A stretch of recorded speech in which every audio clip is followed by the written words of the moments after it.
Not sure if you can see this on the video, but just a little tip for you if ever you're having a go with working on bikes. This is the derailleur for changing gears, and if you have a look on the derailleur, there's two little grub screws. These grub screws are the settings for the big and the small gear, and how you set them.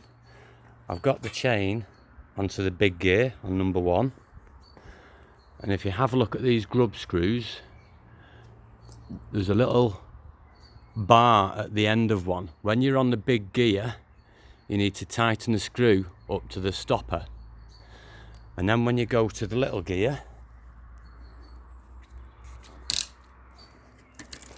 that'll go over, and then you tighten the other screw up to the lower stopper, and that stops the derailleur going too far and the chain coming off the cog. Now once it's on the gear, you can sight the chain to make sure that it's right. If the chain will go too far over, the derailleur can end up hitting the spokes, or the chain can come off the big cog, and the same at the bottom. So these two adjusting screws are crucial. Now on this bike, I couldn't get top gear and I couldn't get bottom gear, so I set the screws. The bottom gear was okay, I set that screw. When I went into the top gear, I couldn't get it up into the top gear. That means that you've got too much slack on the cable. So there's an adjuster on the cable. So you tighten that up, or you unscrew it out to make the cable tighter. Twist the handle grip.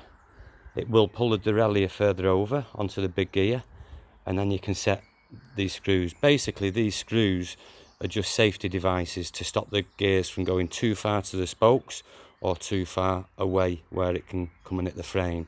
The principle is the same on the front derailleur for the front cogs. You've got two grub screws here. Set the chain onto the big cog, you can adjust the screw. Set the chain onto the small cog, and set the other screw. And they're just guides, so the chain doesn't go too far. And if you can't get onto the high gear, you do have adjustment with the cables. This one, you've got to pull the cable through rather than having a thumb adjuster like on the back. But if you can get someone to hold the bike up and work the gears, and you look at it when the cable's pulling, basically it's self-explanatory. It's not rocket science, and it is easy to do. Most bikes all work the same. Obviously some more expensive bikes, a lot of the parts are slightly different shape, but the principle behind everything is the same.